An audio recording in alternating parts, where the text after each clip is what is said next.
अच्छा, तो अब हमारे पास कॉन्सेप्ट है एसक्यूएल सर्वर के अंदर rank and dense rank function. ठीक है, हमारे पास ये दो फंक्शंस हैं जो कि बहुत ही ज्यादा यूजफुल हैं। ठीक है, इंटरव्यूज के हवाले से भी बहुत ज्यादा इनमें से क्वेश्चनिंग की जाती है कि रैंक और डेंस रैंक फंक्शन क्या होते हैं, इन दोनों के दरमियान डिफरेंस क्या है। ठीक है, उसको हम इस लेक्चर के अंदर देखेंगे। ठीक है, तो देखो रैंक और डेंस रैंक, अगर इनके बारे में मैं आपको एक सिंपल सी चीज बताऊं, भाई देखो जब भी हमें कहीं पे किसी को रैंकिंग देनी होती है, पोजीशंस देनी होती है, तो वहां पे हम इन फंक्शंस को इजीली यूज कर सकते हैं। ठीक है, इसका मतलब जिस तरह स्कूल्स हो गए, कॉलेजेस, यूनिवर्सिटीज या स्पोर्ट्स वगैरह हो गए, ठीक है, वहां पे अक्सर पोजीशंस का कॉन्सेप्ट होता है, स्टडीज के अंदर पोजीशंस का कॉन्सेप्ट होता है, कोई रेस हो रही है वहां पे पोजीशंस का कॉन्सेप्ट होता है, रैंक्स का कॉन्सेप्ट होता है, तो वहां पे हम इन फंक्शंस का यूज कर सकते हैं। ठीक है, अच्छा लेक्चर स्टार्ट करने से पहले मैं आपको यहाँ पे कुछ रिकमेंड करूंगा कि यहाँ पे दो वीडियोस हैं। ठीक है, उनको आपने लाजमी देखना है इस लेक्चर को स्टार्ट करने से पहले, क्योंकि उन वीडियोस को देखकर आप इस लेक्चर को अच्छे से समझ पाओगे। ठीक है, वो कौन सी वीडियो है? सबसे पहली वीडियो है over clause with partition by in SQL server. ठीक है, एक तो ये वीडियो है, और दूसरी वीडियो है हमारे पास row number in SQL server. ठीक है, ये दोनों वीडियोस हमारी प्लेलिस्ट के अंदर भी मौजूद है। ठीक है, हमारे चैनल की एसक्यूएल सर्वर की प्लेलिस्ट में भी मौजूद है, और इन दोनों वीडियोस का लिंक मैं आपको डिस्क्रिप्शन के अंदर भी दे दूंगा, आप वहां से भी लेकर इसका लेक्चर अटेंड कर सकते हो। ठीक है, क्योंकि इन दोनों का जिक्र होगा हमारे इस लेक्चर के अंदर, तो ये दोनों वीडियोस आपने लाजमी पहले देखनी है। ठीक है, फिर आ जाते हैं अपने इस लेक्चर की, बात करते हैं कि इस लेक्चर में हम क्या क्या सीखने वाले हैं। ठीक है, देखो सबसे पहले हम देखेंगे व्हाट इज रैंक फंक्शन। ठीक है, रैंक फंक्शन क्या होता है। फिर हम देखेंगे what is dense rank function, dense rank function क्या होता है। उसके बाद हम देखेंगे syntax of rank and dense rank function. ठीक है, इनका सिंटैक्स क्या होता है दोनों का, वो भी हम इसी लेक्चर में देखेंगे। How to use rank and dense rank function, practical examples. ठीक है, कुछ प्रैक्टिकल एग्जांपल्स भी इन दोनों फंक्शंस की हम यहाँ पे इंप्लीमेंट करेंगे। फिर देखो how to use rank and dense rank function with partition by. ठीक है भाई, देखो रैंक और डेंस रैंक को पार्टीशन बाय के साथ भी यूज किया जाता है। ठीक है, इसलिए मैंने आपको एक वीडियो रिकमेंड की है जिसके अंदर मैंने ओवर क्लॉज को पार्टीशन बाय के साथ समझाया हुआ है। ठीक है, सही, तो आप वो वीडियो देखोगे तो आपको पार्टीशन बाय का भी कॉन्सेप्ट क्लियर हो जाएगा। फिर उसके बाद हम क्या देखेंगे इस लेक्चर में, similarities between rank and dense rank function. ठीक है, रैंक और डेंस रैंक फंक्शन के अंदर सिमिलैरिटीज क्या है। ठीक है, और रैंक और डेंस रैंक फंक्शन के दरमियान में डिफरेंसेस क्या है, ये सारी चीजें हम आज के इस लेक्चर के अंदर कवर करने वाले हैं। ठीक है, ठीक है, तो सबसे पहले आते हैं और बात करते हैं कि रैंक फंक्शन क्या होता है। भाई देखो रैंक फंक्शन की डेफिनेशन के ऊपर आने से पहले अगर मैं आपको बिल्कुल इजी वर्डिंग में रैंक फंक्शन के बारे में बताऊं। ठीक है, देखो यहाँ पे मेरे पास एक टेबल है। ठीक है, ये स्टूडेंट रिजल्ट्स का एक टेबल है जिसके अंदर नेम का कॉलम है, स्टूडेंट नेम है, स्टूडेंट जेंडर है, स्टूडेंट एज है, और स्टूडेंट के मार्क्स हैं। ठीक है, कि उन्होंने कितने मार्क्स यहाँ पे लिए हैं। तो यहाँ पे देखो हर स्टूडेंट के यहाँ पे मार्क्स भी हमारे पास अवेलेबल है। ठीक है, अच्छा अब मैं चाह रहा हूँ कि भाई मुझे इस टेबल के अंदर जिन स्टूडेंट्स ने हाईएस्ट मार्क्स लिए हैं, ठीक है, उनको मुझे हायर रैंक देना है। ठीक है, जिस तरह से अगर किसी ने सबसे ज्यादा मार्क्स लिए हैं तो मुझे उनको फर्स्ट रैंक देना है, फिर सेकंड मोस्ट किसने मार्क्स लिए हैं उसको सेकंड रैंक देना है, थर्ड रैंक देना है। ठीक है, तो इस तरह से मुझे रैंकिंग देनी है, जिसके लिए मैं यहाँ पे फंक्शन यूज करूंगा रैंक का। ठीक है, तो मुझे आउटपुट किस तरह का चाहिए, आउटपुट मैं आपको यहाँ पे दिखा देता हूँ। देखो आउटपुट मुझे कुछ इस तरह का चाहिए। ठीक है, देखो यहाँ पे देखो ये जो मार्क्स वाला कॉलम था, ठीक है, मार्क्स वाला कॉलम आपको नजर आ रहा होगा। सबसे पहले मैंने इसको डिसेंडिंग ऑर्डर में सॉर्ट किया। ठीक है, डिसेंडिंग ऑर्डर में जब भी मैं इसको सॉर्ट करूंगा तो क्या होगा, जो ग्रेटर वैल्यूज हैं वो टॉप पे आ जाएंगी, और जो लोएस्ट वैल्यूज हैं वो सबसे नीचे चली जाएंगी। मतलब डिसेंडिंग ऑर्डर में मैंने यहाँ पे सॉर्ट कर लिया। ठीक है, तो यहाँ पे देखो जब मैंने डिसेंडिंग ऑर्डर में सॉर्ट किया तो मुझे हाईएस्ट मार्क्स क्या मिले हैं, 85, और ये 85 किसके हैं, अलीना के हैं। ठीक है, तो देखो अलीना का यहाँ पे रैंक क्या बनता है, 1। सही है, और ये जो मैंने रैंक वाला कॉलम गेट किया है ये मैंने रैंक के फंक्शन के थ्रू गेट किया है। ठीक है, फिर यहाँ पे देखो सेकंड पोजीशन किसकी है, जिसके 80 मार्क्स है, और वो है फजल। ठीक है, तो यहाँ पे देखो उसको रैंक क्या मिल गया, 2 रैंक मिल गया। अच्छा अब आप एक चीज नोटिस करो, हमारे पास थर्ड पोजीशन पे है नाइमा, जिनके मार्क्स क्या है, 75, और इनका थर्ड रैंक है। लेकिन ये जो 75 मार्क्स हैं ये सिर्फ नाइमा के नहीं है, बल्कि अनम और फरहान के भी आपके पास मार्क्स कितने हैं, 75 हैं। इसका मतलब नाइमा, अनम और फरहान इन तीनों की रैंक क्या बनेगी? 3-3 रैंक बनेगी, मतलब थर्ड रैंक बनेगी, ठीक है। लेकिन अब आप एक चीज नोटिस करो, नाइमा, अनम और फरहान के बाद हमारे पास नेक्स्ट स्टूडेंट कौन है? अली। लेकिन देखो अली के मार्क्स है 67, लेकिन अली को देखो रैंक क्या मिल रहा है? अली को रैंक मिल रहा है 6। ऐसा क्यों है? इसको जरा गौर से समझना। भाई यहाँ पे देखो, यहाँ पे नाइमा को क्या रैंक मिला था? थर्ड, क्योंकि उसका मार्क्स क्या थे? 75। सेम इसी तरह अनम के मार्क्स क्या थे? 75, उसको भी थर्ड मिला। फरहान के मार्क्स 75, उसको भी थर्ड रैंक मिला। अब यहाँ पे एक चीज नोटिस करो, ठीक है, यहाँ पे ये जो अनम को थर्ड रैंक मिला है, इसने बेसिकली फोर्थ रैंक को ऑक्यूपाई कर लिया है, मतलब फोर्थ रैंक को टेक ओवर कर लिया है। और फरहान फरहान ने यहाँ पे फिफ्थ रैंक को ऑक्यूपाई कर लिया है, टेक ओवर कर लिया है, ठीक है। मतलब फोर्थ पोजीशन और फिफ्थ पोजीशन पे यहाँ पे अनम और फरहान ने उनकी जो पोजीशन थी उसको ऑक्यूपाई कर लिया है। और रैंक फंक्शन ने क्या किया? रैंक फंक्शन ने 4 और 5th पोजीशन को स्किप कर दिया। तभी आप यहाँ पे एक चीज नोटिस करो, अब यहाँ पे हमें 4 और 5 नहीं मिल रहा, बल्कि यहाँ पे हमें क्या मिल रहा है? 6 मिल रहा है, ठीक है। तो ये रैंक फंक्शन का अपना एक रूल है कि भाई अगर यहाँ पे वैल्यूज टाई हो रही होंगी, जहां पे भी, ठीक है, जिन पे टाई हो रहा होगा उन वैल्यूज को वो स्किप कर देगा। मतलब देखो अनम का यहाँ पे थर्ड पोजीशन थी, लेकिन यहाँ पे टाई हो रहा है, और यहाँ पे इसकी एक्चुअल पोजीशन क्या बनती है? फोर्थ, ठीक है। तो 4 को उसने स्किप कर दिया। फिर फरहान के पास भी यहाँ पे 3 था, तो फरहान ने फिफ्थ पोजीशन को ऑक्यूपाई किया, तो देखो 4 और 5th यहाँ पे स्किप हो गए, ठीक है। इसलिए यहाँ पे अली का रिजल्ट क्या आ रहा है? 6 आ रहा है, ठीक है। फिर आ जाओ नीचे, ठीक है। देखो 67 के बाद हमारे पास फिर मार्क्स आते हैं जैन के 65, ठीक है। तो जैन का यहाँ पे रैंक क्या बन रहा है? 7। लेकिन आप यहाँ पे देखो, यहाँ पे माहीन माहीन के भी मार्क्स कितने हैं? 65, ठीक है। इसका मतलब ये जो माहीन है ये 8 रैंक को ऑक्यूपाई करता है। यही वजह है कि देखो 7 के बाद यहाँ पे जो नेक्स्ट रैंक है वो 8 नहीं है, बल्कि वो 9 है, ठीक है। तो देखो ये कॉन्सेप्ट है आपके पास किसका? रैंक फंक्शन का, कि जहां पे वैल्यूज टाई होंगी, ठीक है, वो उन वैल्यूज को स्किप कर देगा और उसके बाद जो भी नेक्स्ट वैल्यू होगी वो एज अ रैंक उसको डिस्प्ले करवाएगा, ठीक है। तो अगर मैं यही रिजल्ट आपको यहाँ पे दिखाऊं, ठीक है, तो देखो ये रिजल्ट हासिल करने के लिए जो सिंटैक्स होगा वो मैं सिंटैक्स आपको दिखा देता हूँ, ठीक है। देखो सिंटैक्स में आपने सबसे पहले क्या करना है? आपने रैंक का फंक्शन यहाँ पे कॉल करना है, और उसके बाद ओवर क्लॉज, ठीक है, ओवर क्लॉज यहाँ पे आपने लाजमी देनी है। फिर उसके बाद पैरेंथेसिस ओपन करके आपने यहाँ पे ऑर्डर बाय, फिर आपने यहाँ पे पैरेंथेसिस ओपन करके ऑर्डर बाय क्लॉज देनी है। ऑर्डर बाय क्लॉज हम क्यों यूज करते हैं? सॉर्टिंग के लिए यूज करते हैं, ठीक है। तो ये है इसका सिंटैक्स, ठीक है। तो इसी सिंटैक्स को हम इंप्लीमेंट करते हैं। मैं यहाँ पे आता हूँ अपने एसक्यूएल सर्वर मैनेजमेंट स्टूडियो में, यहाँ पे आके हम न्यू क्यूरी ले लेते हैं, ठीक है। और डेटाबेस हम यहाँ पे यूज कर रहे हैं प्रैक्टिस डेटाबेस, इसको मैं सिलेक्ट कर लेता हूँ, एक्टिव कर लेता हूँ, ठीक है। इसके अंदर हमारे पास यही वाला टेबल है जो मैंने अभी आपको स्लाइड पे दिखाया, इसका नाम है टेस्ट रिजल्ट्स। इसको सिलेक्ट करते हैं, एग्जीक्यूट करते हैं, ठीक है। देखो यहाँ पे ID, name, gender, age, marks वाले कॉलम्स आपको नजर आ रहे होंगे, ठीक है। अब इसी कॉलम के ऊपर मुझे रैंक फंक्शन अप्लाई करना है। तो सबसे पहले मैं यहाँ पे कहता हूँ कि भाई मुझे नेम का कॉलम चाहिए, जेंडर चाहिए, एज का कॉलम चाहिए और मार्क्स का कॉलम चाहिए। और अब मैं इसके बाद रैंक जनरेट करवाऊंगा, ठीक है, रैंक्स का एक कॉलम जनरेट करवाऊंगा। तो यहाँ पे सबसे पहले मैं रैंक का फंक्शन यूज करूंगा, और याद रहे कि रैंक के फंक्शन के अंदर आप कोई भी आर्ग्यूमेंट पास नहीं करोगे, पैरामीटर पास नहीं करोगे।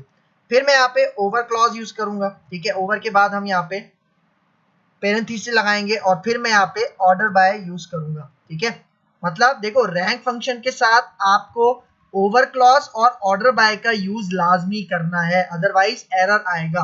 अब देखो ऑर्डर बाय मुझे कौन से कॉलम के थ्रू करवाना है? मार्क्स के थ्रू मुझे यहाँ पे ऑर्डर बाय करवाना है। और मार्क्स मुझे कैसे चाहिए? कि जो हाईएस्ट मार्क्स है वो मुझे टॉप पे चाहिए और लोएस्ट मार्क्स मुझे सबसे नीचे चाहिए।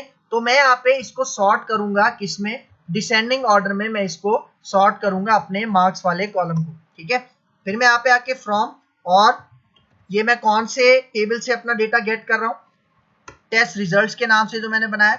अब देखो मैं ये पूरी क्यूरी इसको हम सिलेक्ट करते हैं और यहाँ पे आके एग्जीक्यूट करते हैं। तो अब देखो यहाँ पे आपको नजर आ रहा है, अच्छा हमने यहाँ पे इसको एलियस नहीं दिया इस कॉलम को, तो मैं इसको एलियस भी दे देता हूँ। और एलियस में यहाँ पे इसको कह देता हूँ रैंक, ठीक है। अब यहाँ पे आते हैं, इस क्यूरी को सिलेक्ट करते हैं, F5 करके एग्जीक्यूट करते हैं, ठीक है। देखो अब आपको यहाँ पे रिजल्ट नजर आ रहा होगा, ठीक है। देखो सेम वही रिजल्ट है जो मैंने आपको अपनी स्लाइड के अंदर दिखाया। जिस तरह यहाँ पे देखो ये जो 3 पोजीशंस हैं, ठीक है, ये 3 पोजीशंस आपके पास थर्ड पे हैं, ठीक है, मतलब नाइमा थर्ड पे है, अनम थर्ड पे है, फरहान थर्ड पे है। तो देखो अनम और फरहान ने कौन सी पोजीशन यहाँ पे ऑक्यूपाई की हुई है, फोर्थ और फिफ्थ, ठीक है। तो देखो जब यहाँ पे टाई हुआ, 4 और 5 यहाँ पे क्या हो गए, स्किप हो गए, और उसके बाद हमारे पास नेक्स्ट वैल्यू क्या थी, 6 थी, तो 6 यहाँ पे हमें मिल गई। फिर सेम इसी तरह जैन और माहीन, ठीक है, इन दोनों की पोजीशन क्या बन रही है, 7-7 बन रहा है रैंक। तो यहाँ पे देखो जो माहीन ने पोजीशन ऑक्यूपाई की थी वो 8 थी, तो 8 को यहाँ पे रैंक ने स्किप कर दिया और उसके बाद 9 यहाँ पे डिस्प्ले करवा दिया। तो रैंक फंक्शन इस तरह से काम करता है, ठीक है। फिर आगे चलते हैं। अच्छा, यहाँ पे जो हमारे पास ये रैंक फंक्शन है, इसके अंदर ओवर क्लॉज और ऑर्डर बाय क्लॉज तो रिक्वायर्ड है, मतलब वो लाजमी है, लेकिन पार्टीशन बाय ऑप्शनल है। मतलब रैंक के साथ अगर आप पार्टीशन बाय यूज ना भी करो तब भी कोई मसला नहीं है, ठीक है। लेकिन अगर मैं पार्टीशन बाय को यूज करूंगा तो किस तरह से यूज करूंगा, देखो मेरे पास ये वाला टेबल है जिसको मैंने यहाँ पे सॉर्ट करवाया है, मतलब डिसेंडिंग ऑर्डर में सॉर्ट करवाया मार्क्स के थ्रू, ठीक है। तो देखो अब मैं चाह रहा हूं कि भाई मुझे यहाँ पे मेल स्टूडेंट्स को अलग करना है और फीमेल स्टूडेंट्स को अलग करना है। मतलब मेल का मैं एक अलग पार्टीशन बनाना चाह रहा हूं और फीमेल का मैं अलग पार्टीशन बनाना चाह रहा हूं, और उन अलग अलग पार्टीशन के ऊपर मैं रैंक का फंक्शन अप्लाई करना चाह रहा हूं, ठीक है। मतलब मुझे आउटपुट किस तरह से चाहिए, यहाँ पे देखो देखो मैं चाह रहा हूं कि यहाँ पे जब मैं रैंक के साथ पार्टीशन बाय अप्लाई करूंगा तो यहाँ पे आप देखो, यहाँ पे ये जो हमारे पास 4 फीमेल्स हैं, ठीक है, इनका एक अलग पार्टीशन बन गया, और यहाँ पे देखो ये जो हमारे पास मेल स्टूडेंट्स हैं इनका एक अलग पार्टीशन बन गया, ठीक है। मतलब यहाँ पे देखो ये एक अलग पार्टीशन है, ठीक है, जो कि फीमेल स्टूडेंट्स का है, ठीक है, और यहाँ पे ये जो पार्टीशन है ये मेल स्टूडेंट्स का है, ठीक है। लेकिन यहाँ पे देखो रैंकिंग कैसे मिल रही है। सबसे पहले आप फीमेल स्टूडेंट्स का पार्टीशन देखो, देखो सबसे पहले अलीना की पोजीशन क्या है, फर्स्ट है, क्योंकि उसके मार्क्स कितने 85 है। फिर यहाँ पे देखो नाइमा और अनम, इन दोनों के मार्क्स कितने हैं, 75 है। तो यहाँ पे देखो दोनों को रैंक क्या मिल रहा है, 2-2 रैंक मिल रहा है। लेकिन यहाँ पे देखो ये जो अनम है, तो अनम को क्या रैंक मिला है, अनम को रैंक मिला है 2, लेकिन अनम ने कौन सी पोजीशन को ऑक्यूपाई किया हुआ है, टेक ओवर किया हुआ है, 3 पोजीशन को टेक ओवर किया हुआ है। तो रैंक ने क्या किया, 3 पोजीशन को स्किप कर दिया, और यहाँ पे देखो जो नेक्स्ट फीमेल है माहीन, उसकी पोजीशन, उसका रैंक यहाँ पे क्या दिखा रहा है, 4 दिखा रहा है, क्योंकि उसने 3 को स्किप कर दिया है। सेम इसी तरह यहाँ पे अब आप एक चीज नोटिस करो, ये जितने भी मेल एम्प्लॉइज हैं यहाँ पे कहीं भी सेम मार्क्स की वैल्यू नहीं है, मतलब यहाँ पे कहीं भी टाई नहीं हो रहा, इस वजह से उसका जो सीक्वेंस है वो 1 बाय 1 यहाँ पे इंक्रीज हो रहा है, ठीक है। मतलब यहाँ पे देखो यहाँ पे 80 मार्क्स है, 75 है, 67 है, 65 है, 57 है, 55 है। मतलब यहाँ पे कहीं भी टाई नहीं हो रहा, कहीं भी यहाँ पे सेम मार्क्स नहीं है, जिसकी वजह से सबको यहाँ पे एक अलग अलग और एक यूनिक रैंक मिल रहा है, ठीक है। तो अगर ये सिचुएशन मुझे अप्लाई करनी है, ये रिजल्ट मुझे चाहिए, तो मैं क्या करूंगा, यहाँ पे देखो यहाँ पे मैं ये सिंटैक्स यूज करूंगा, ठीक है। देखो रैंक उसी तरह से आएगा, ओवर भी उसी तरह से आएगा। यहाँ पे देखो ओवर के बाद जो पेरेंथीसिस थे, यहाँ पे मैं एक क्लॉज यूज करूंगा जिसका नाम है पार्टीशन बाय, और पार्टीशन बाय आपको कौन से कॉलम के थ्रू करना है, उस कॉलम का आप नाम दोगे, और उसके बाद ऑर्डर बाय तो लाजमी आएगा ही आएगा, क्योंकि मैंने आपको बताया था ऑर्डर बाय और ओवर कंपलसरी है रैंक फंक्शन के साथ, लेकिन पार्टीशन बाय आपके पास ऑप्शनल है, वो आप यूज करना चाहो तो कर सकते हो, अगर नहीं करना चाहो तो ना करो, एरर नहीं आएगा। तो इसको अगर मैं यहाँ पे आके इंप्लीमेंट करूं, ठीक है, देखो ये वाली जो क्यूरी है इसको मैं यहाँ से कॉपी करता हूँ और नीचे आके इसको पेस्ट करते हैं, और यहाँ पे आके मुझे कुछ भी नहीं करना, मुझे जस्ट यहाँ पे एक चीज ऐड करनी है, ठीक है। ऑर्डर बाय से पहले मैं यहाँ पे पार्टीशन बाय यूज करूंगा, और पार्टीशन में करवाना चाह रहा हूँ फॉर एग्जांपल जेंडर के थ्रू, ठीक है, मेल और फीमेल को अलग यहाँ पे करना चाह रहा हूँ। और देखो अब अगर मैं यहाँ पे आऊँ, ठीक है, इसको थोड़ा सा सेपरेट करते हैं, ठीक है। अब मैं इस क्यूरी को सिलेक्ट करता हूँ और F5 करके एग्जीक्यूट करते हैं, तो आप रिजल्ट देखो, देखो सेम वही रिजल्ट है जो अभी मैंने आपको स्लाइड पे बताया, ठीक है। मतलब देखो यहाँ से लेके यहाँ तक ये पार्टीशन है किसका, फीमेल का, जिसके अंदर यहाँ पे देखो नाइमा और अनम, इनकी वैल्यू सेम है, टाई है, यही वजह है कि जो यहाँ पे 3 वैल्यू आई थी वो स्किप हो रही है, ठीक है। फिर इसी तरह यहाँ पे देखो, फिर देखो यहाँ से लेके यहाँ तक ये जो हमारे पास मेल स्टूडेंट्स हैं, इनके अंदर आप देखो मार्क्स सबके डिफरेंट है, यही वजह है कि रैंक भी सबको सीक्वेंस वाइज ही मिल रहा है, क्योंकि यहाँ पे कहीं भी टाई नहीं हो रहा, ठीक है, कहीं भी सेम वैल्यूज नहीं है, ठीक है, जिसकी वजह से यहाँ पे रैंक भी सबको डिफरेंट डिफरेंट मिल रहा है, ठीक है। तो रैंक को आप पार्टीशन बाय के साथ भी यूज कर सकते हो। तो ये कॉन्सेप्ट है आपके पास रैंक का। अब आते हैं अपने डेंस रैंक के फंक्शन के ऊपर, ठीक है। तो देखो डेंस रैंक को भी इसकी डेफिनेशन बताने से पहले सबसे पहले मैं आता हूं इसका डायग्रामेटिकली आपको समझाता हूं। देखो मेरे पास यहाँ पे यही वाला टेबल है, ठीक है, टेस्ट रिजल्ट्स वाला, ठीक है। अब मैं इसके ऊपर डेंस रैंक का फंक्शन अप्लाई करना चाह रहा हूं। अच्छा एक बात मैं आपको बताता जाऊं कि रैंक से ज्यादा डेंस रैंक वाला फंक्शन यूज किया जाता है। क्यों यूज किया जाता है, जब मैं आपको ये समझाऊंगा तो आपको ये चीज ऑटोमेटिकली क्लियर हो जाएगी, ठीक है। तो देखो यहाँ पे भी अब मैं चाह रहा हूँ कि भाई जिसके सबसे ज्यादा मार्क्स हैं उसको मुझे हायर रैंक देना है, जिसके कम मार्क्स हैं उनको कम रैंक देना है, ठीक है। तो देखो मुझे यहाँ पे ये वाला रिजल्ट चाहिए, ठीक है, जो कि मुझे डेंस रैंक से मिलेगा। यहाँ पे देखो देखो यहाँ पे अब नोटिस करना कि यहाँ पे क्या हो रहा है। यहाँ पे देखो अलीना के मार्क्स कितने 85, तो उसका फर्स्ट रैंक मिल गया। फजल के मार्क्स यहाँ पे कितने हैं 80, उसको सेकंड रैंक मिल गया। फिर यहाँ पे देखो नाइमा, अनम और फरहान, इन तीनों के मार्क्स है 75, इन तीनों के मार्क्स हैं इक्वल, मतलब यहाँ पे तीनों के बीच में टाई हो रहा है। तो तीनों को कौन सा रैंक मिल रहा है, थर्ड रैंक मिल रहा है। लेकिन अब यहाँ पे एक चीज नोटिस करो कि यहाँ पे जो फरहान के बाद अली है, मार्क्स क्या है, अली के मार्क्स है 67, लेकिन अब यहाँ पे देखो इसको रैंक बिल्कुल सही मिल रहा है, फोर्थ रैंक मिल रहा है। मतलब जब हमने रैंक फंक्शन पढ़ा था तो क्या हो रहा था, 4 और 5 स्किप हो रहे थे, क्योंकि 4 और 5 की पोजीशन अनम और फरहान ऑक्यूपाई कर रहे थे। लेकिन डेंस रैंक के केस में ऐसा कोई सीन नहीं है, ठीक है। मतलब ये जो तीनों है आपके पास, नाइमा, अनम और फरहान, इन तीनों के मार्क्स 75 है, तो तीनों को एक सेम ही वैल्यू, सेम रैंक मिल रहा है। और जो 3 के बाद हमारे पास रैंक आता है, जिस तरह से 4, 5, वो उसी सीक्वेंस में आपके पास यहाँ पे चल रहा है। फिर यहाँ पे देखो जैन और माहीन, इन दोनों के मार्क्स सेम है, मतलब इन दोनों के मार्क्स के दरमियान टाई है, तो इनको रैंक क्या मिल रहा है, फिफ्थ रैंक मिल रहा है। और इन दोनों के बाद जो मार्क्स हैं वो है मजहर के 57, तो उसको क्या रैंक मिल रहा है, 6। मतलब यहाँ पे देखो यहाँ पे 6 हमारे पास स्किप नहीं हुआ, क्योंकि ये डेंस रैंक फंक्शन है, रैंक फंक्शन नहीं है, ठीक है। इसका मतलब रैंक और डेंस रैंक के अंदर डिफरेंस क्या है वो मैं आपको इस स्लाइड में बताता हूँ। देखो ये जो हमारे पास लेफ्ट साइड में ये जो टेबल शो हो रहा है, ये रिजल्ट हमने कैसे हासिल किया था, ये रैंक फंक्शन के थ्रू हासिल किया था। और देखो ये जो राइट साइड में हमारे पास ये जो टेबल है, ये हमने डेंस रैंक की मदद से गेट किया है। तो अगर आप रैंक की बात करते हैं तो यहाँ पे देखो रैंक के अंदर क्या हो रहा था, जब सेम वैल्यूज थी, ठीक है, तो यहाँ पे देखो सेम वैल्यूज कहाँ पे थी, अनम और फरहान के केस में, तो यहाँ पे 4 और 5 क्या हो रहा था, स्किप हो रहा था, ठीक है।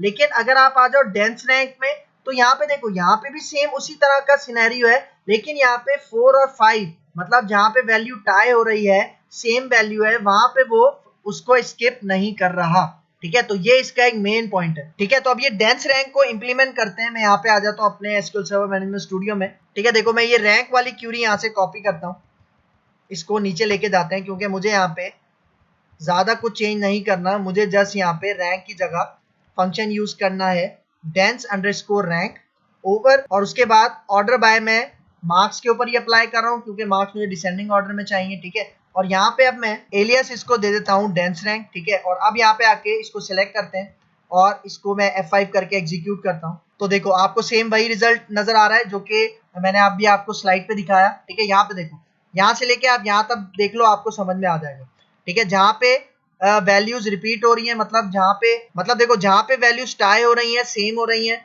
वहां पे वो इन वैल्यूज को स्किप नहीं कर रहा, 4 और 5 को स्किप नहीं कर रहा, क्योंकि डेंस रैंक में स्किप नहीं होता, रैंक में आपके पास स्किप होता है। अच्छा फिर देखो ये जो रैंक और डेंस रैंक के फंक्शन है, इनको हम एक साथ एक क्यूरी में भी यूज कर सकते हैं, ठीक है। किस तरह से, देखो मैं इसको कॉपी करता हूँ, इस क्यूरी को नीचे पेस्ट करता हूँ, ठीक है। और यहाँ पे अब मैं कहता हूँ रैंक, ठीक है, और यहाँ पे मैं ओवर क्लॉज लगाता हूँ, ठीक है। और ओवर के बाद मैं यहाँ पे ऑर्डर बाय कर देता हूँ, ऑर्डर बाय मार्क्स, और यहाँ पे भी मैं DESC कर देता हूँ, ठीक है। और इसको मैं एलियस यहाँ पे दे देता हूँ रैंक, इसको मैंने यहाँ पे एलियस दे दिया, ठीक है, सही। और ये जो डेंस रैंक है इसको मैं यहाँ ले जाता हूँ, ठीक है। देखो ये मैंने अप्लाई कर लिया रैंक, ठीक है। और फिर यहाँ पे कॉमा लगाया, और उसके बाद मैंने यहाँ पे क्या दे दिया, डेंस रैंक का फंक्शन, और उसको भी मैंने यहाँ पे एलियस दे दिया है, ये वाला डेंस रैंक। इसको मैं एक ही लाइन में ले आता हूँ, ठीक है। और अब अगर मैं इस क्यूरी को सिलेक्ट करता हूं, एग्जीक्यूट करते हैं, तो देखो हर रो के बाद अब रैंक का रिजल्ट भी आपको दिखा रहा है, डेंस रैंक का भी रिजल्ट दिखा रहा है। देखो रैंक के अंदर 4 और 5 यहाँ पे स्किप हो रहे हैं, और यहाँ पे देखो डेंस रैंक के अंदर 4 और 5 स्किप नहीं हो रहा है। ठीक है, तो यही इसका मेन डिफरेंस है। अच्छा, फिर देखो डेंस रैंक को मैं पार्टीशन बाय के साथ भी यूज कर सकता हूँ। किस तरह से?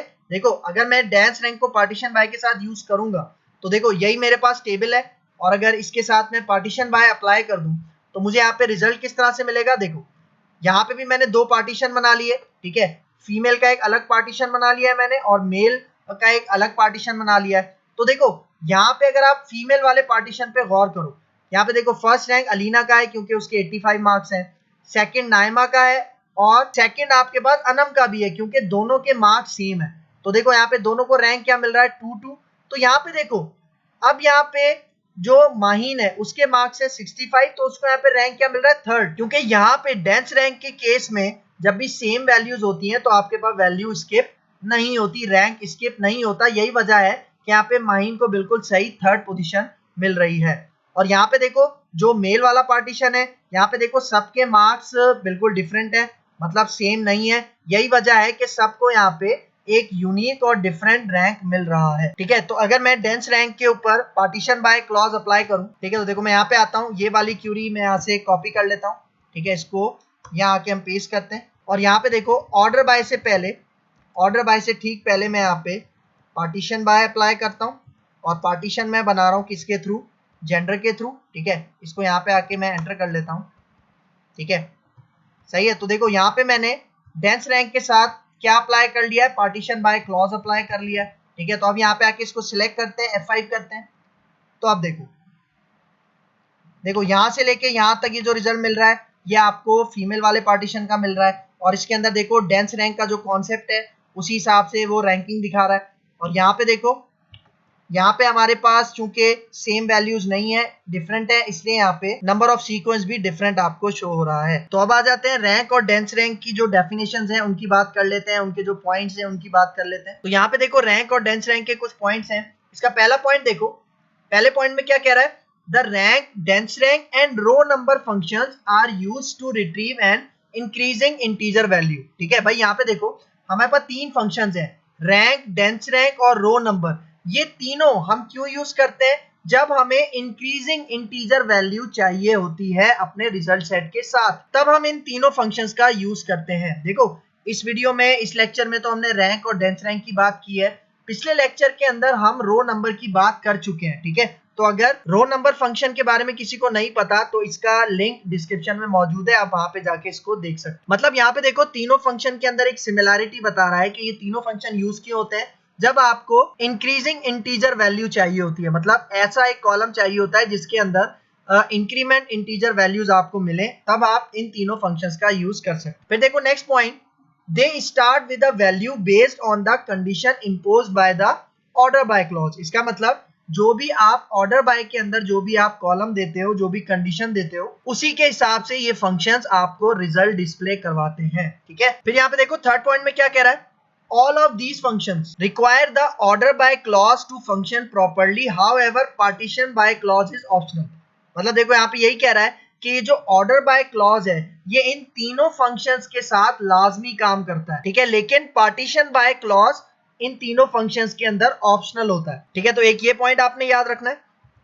फिर देखो नेक्स्ट पॉइंट में क्या कह रहा है, in case of partition data the integer counter is reset to 1 for each partition. ठीक है, मतलब देखो मेल के लिए इंटीजर काउंटर अलग चल रहा था, मतलब फॉर एग्जांपल अगर फीमेल 4 है तो इसका मतलब 1 से लेके 4 तक चलेगा, और जैसे ही मेल वाला पार्टीशन स्टार्ट होगा तो काउंटिंग दोबारा से स्टार्ट कहां से हो जाएगी, 1 से स्टार्ट हो जाएगी। ठीक है, तो मतलब जब भी आप डेटा पार्टीशन करोगे तो हर पार्टीशन का वो जो नंबर ऑफ सीक्वेंस है वो भी डिफरेंट तरीके से दिखाएगा। ठीक है, तो एक ये पॉइंट आपने याद रखना है। तो ये था आज हमारे पास topic rank and dense rank function in SQL server. अगर आपको ये वीडियो पसंद आई है तो मेरे चैनल को लाइक कीजिए, शेयर कीजिए, सब्सक्राइब कीजिए। शुक्रिया।